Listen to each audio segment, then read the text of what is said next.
राधे राधे।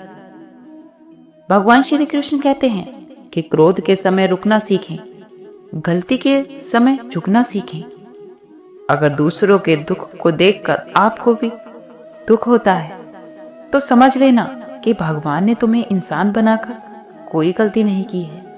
अगर आप किसी की इज्जत नहीं करना चाहते तो मत करो, लेकिन कुछ लोगों में बैठकर किसी की कभी बेइज्जती मत करना। रिश्ते कभी भी खून के नहीं होते बल्कि विश्वास के होते हैं, क्योंकि अगर विश्वास है तो पराये भी अपने हो जाते हैं, और अगर विश्वास ना हो तो अपने भी पराये हो जाते हैं।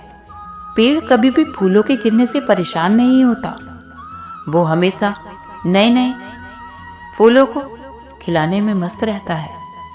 जीवन उस चीज के लिए नहीं है जिसे हमने अब तक खो दिया है, बल्कि ये तो उसके लिए है जिसे हम अभी भी विकसित कर सकते हैं। हम अपनी सोच और संसार में मान्यता के हिसाब से अपने विचार बनाते हैं, जैसे कि सत्य बोलना धर्म है और असत्य कहना पाप, सहनशीलता धर्म है और क्रोध करना अधर्म, जीवों पर दया करना धर्म है और निष्ठुर होना अधर्म। परंतु क्या ये सत्य है? कभी कभी परिस्थितियां इन आवेशों को उल्टा नहीं कर देती? करती हैं।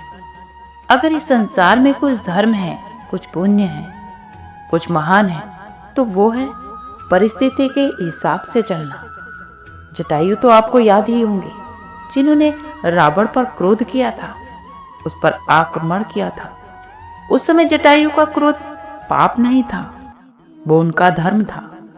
इसलिए तो अंत में उन्हें भगवान राम की गोद में ली। और कुछ ऐसे भी होते हैं जो धर्म की सहनशीलता की वजह से अधर्म को सहते हैं और अंत में वो वर्णों की सैया पाते हैं। यदि कोई पशु व्यक्ति अकारण आक्रमण करे, किसी निर्दोष के प्राण लेने की चेष्टा करे, तो उसकी रक्षा हेतु उसका वध कर देना पाप नहीं है, बल्कि वो तो समय की मांग है। यदि किसी दुष्ट की सहायता करने से सामान्य मनुष्य को दुख पहुंचे, पीड़ा पहुंचे, तो उसे सहायता न देना ही धर्म है। लेकिन अगर क्रोध से कुछ शुभ हो तो क्रोध और दंड ये दोनों धर्म है। क्या आप जानते हैं कि संसार का सबसे बड़ा पाप है किसी निर्बल को सताना, और संसार का सबसे बड़ा दंड भी उस निर्मल के मुख से निकली बदुआएं हैं। भगवान श्री कृष्ण कहते हैं कि आपने लोहार को लोहा पिघलाते हुए तो अवश्य ही देखा होगा, और ये लोहा पिघलता है चमड़े की बनी धुंधकी से निकली हवा से। ये धुआं निकलता है चमड़े की बनी धुंधकी से धुआं से। जरा आप सोचिए, एक मृत पशुओं की खाल से बनी धुन की इतने कठोर लोहे को भस्म कर सकती है। ठीक उसी प्रकार आप चाहे जितने भी शक्तिशाली क्यों ना हो, और यदि आपने किसी निर्दोष और निर्बल को सताया, तो उसके मन से निकली हाय और उसका श्राप आपके जीवन को ही भस्म कर सकता है। जब हम किसी से जुड़ते हैं तो हम अपने दिल का एक हिस्सा उस व्यक्ति को सौंपते हैं। ये एक विश्वास और समझ ही तो है जो हमें एक दूसरे के करीब लाती है और हमारे रिश्तों को मजबूत बनाती है। उदाहरण के तौर पर माता पिता और बच्चों के बीच में रिश्ता सबसे गहरा और मजबूत होता है। ये रिश्ता पूरी तरह से एक विश्वास पर आधारित होता है। हर माता पिता अपने बच्चों पर विश्वास करते हैं और बच्चे भी अपने माता पिता पर ही निर्भर रहते हैं। यही तो वो विश्वास है जो उन्हें एक दूसरे के करीब लाता है और उनके रिश्तों को भी मजबूत बनाता है। रिश्तों में संवाद का बहुत ही बड़ा महत्व होता है। संवाद का मतलब सिर्फ बोलना नहीं होता है, बल्कि एक दूसरे को सुनना और समझना भी होता है। जब हम किसी रिश्ते में संवाद करते हैं तो हम अपने विचार, भावनाएं और इच्छाएं एक दूसरे से साझा करते हैं। यही संवाद हमें एक दूसरे को समझने में मदद करते हैं और रिश्तों को और भी ज्यादा गहरा बनाता है। कई बार तो रिश्तों में गलतफहमियां आ जाती हैं और यही गलतफहमियां रिश्तों में दरार डाल देती हैं। ऐसी स्थितियों में संवाद ही तो वो माध्यम है जिससे हम अपने रिश्तों को बचा सकते हैं। एक छोटा सा कस्बा था जिसमें एक परिवार रहता था। उस परिवार में उनके माता पिता और माता पिता के 2 बच्चे थे। उनका जीवन साधारण तरीके से चल रहा था, लेकिन समय के चलते माता पिता के संवाद में कमी होने लगी। दोनों ही माता पिता अपने अपने काम में व्यस्त रहने लगे और वो अपने बच्चों के साथ भी ज्यादा समय नहीं बिता पा रहे थे। धीरे धीरे ही वो सभी एक दूसरे से अलग होने लगे, क्योंकि उनके बीच संवाद कम होने लगा था, बातचीत कम होने लगी थी। माँ बाप सोचते थे कि उनके बच्चे उनकी भावनाओं को समझते होंगे, और बच्चों को लगता था कि उनके माता पिता को उनकी सभी समस्याओं का पता है। लेकिन असल में तो किसी के पास ये जानने का समय ही नहीं था कि किसी और के मन में क्या चल रहा है।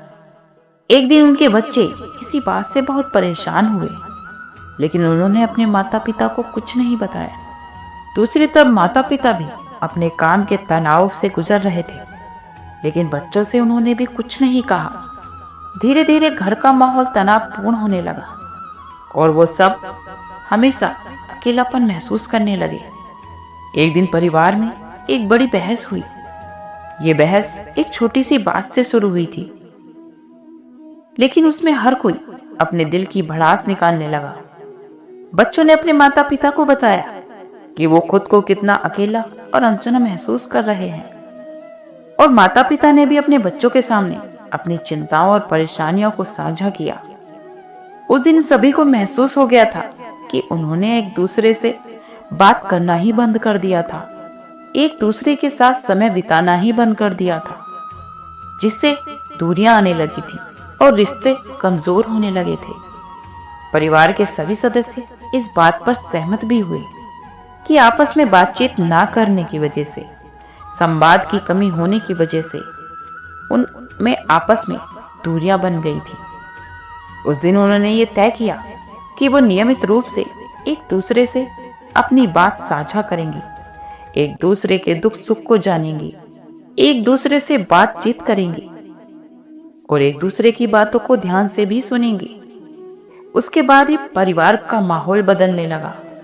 सब एक दूसरे के साथ समय बिताने लगे, एक दूसरे से जुड़ाव महसूस करने लगे और उनके बीच का प्यार और सम्मान बढ़ गया। वो ये समझ गए थे कि संवाद ही वो एक कड़ी है जो रिश्तों को मजबूत बनाती है, और हर रिश्ते का और हर परेशानी का समाधान बातचीत करने से ही निकलता है। रिश्तों में हमेशा सहनशीलता और धैर्य का बहुत बड़ा योगदान होता है। जब 2 लोग एक दूसरे के साथ जीवन बिताते हैं तो उनके बीच मतभेद होना स्वाभाविक है, लेकिन इन मतभेदों को सुलझाने के लिए सहनशीलता और धैर्य की आवश्यकता होती है। जब हम किसी रिश्ते में सहनशीलता दिखाते हैं तो दूसरे व्यक्ति की कमजोरियां और कमियों को समझने लगते हैं, उन्हें स्वीकार करने लगते हैं, और ये स्वीकृति तो होती है जो हमारे रिश्तों को मजबूत बनाती है। माफी और माफ कर देना रिश्तों में इनका विशेष महत्व होता है। कोई भी रिश्ता पूर्ण नहीं होता। हर रिश्ते में कुछ गलतफहमियां और कुछ गलतियों की गुंजाइश होती है। ऐसी स्थिति में माफी मांगना या माफ कर देना, माफ करना ही वो साधन है जिससे हम अपने रिश्तों को बचा सकते हैं और रिश्तों को और भी ज्यादा मजबूत कर सकते हैं। जब हम किसी से माफी मांगते हैं तो हम अपनी गलतियों को स्वीकार करते हैं और अपने रिश्तों को बेहतर बनाने की कोशिश करते हैं। और जब हम किसी व्यक्ति को माफ करते हैं तब हम उस व्यक्ति को दूसरा मौका देते हैं और उसके साथ साथ ही हम अपने रिश्ते की नई शुरुआत भी करते हैं। माफी मांगना और माफ कर देना ये तो वो गुण है जो हमारे रिश्तों को बहुत लंबा चलाते हैं और उनको स्थायी बनाते हैं। प्रेम और स्नेह ये तो हर रिश्ते की आत्मा होते हैं। अगर हमारे रिश्तों में प्रेम और स्नेह बना रहता है तो हमारे रिश्ते भी उतने ही ज्यादा पवित्र और मजबूत बनते हैं, क्योंकि बिना स्नेह और प्रेम के तो कोई भी रिश्ता जीवित ही नहीं रह सकता। जब हम किसी से प्रेम करते हैं तो हम उस व्यक्ति की खुशी और दुख में उसके सहभागी बनते हैं। ये प्रेम ही तो है जो दो व्यक्तियों को एक दूसरे से जोड़ता है। रिश्ता चाहे कोई भी हो, हर रिश्ते में प्रेम और स्नेह ही होना चाहिए, क्योंकि यही तो हमारे रिश्तों को मजबूत बनाता है, हमारे रिश्तों को गहरा बनाता है। ईमानदारी भी रिश्ते की सबसे गहरी और मजबूत नींव होती है। जब हम अपने रिश्तों में ईमानदारी करते हैं, अपने रिश्तों में भरोसा और विश्वास कायम करते हैं, तो इससे हमारे रिश्ते मजबूत बनते हैं। रिश्तों में तो उतार चढ़ाव आते रहते हैं, लेकिन ऐसे में ईमानदारी ही तो वो गुण है जो उन चुनौतियों में हमें मदद करने में हमारी सहायता करती है। जब हम अपने रिश्तों में ईमानदार होते हैं, जीवन में अगर कुछ बनना है तो अपने स्वभाव को जल की भांति बनाओ, जो आपकी प्यास भी बुझाता है और बाधाओं को लांघ कर रास्ता भी स्वयं बनाता है।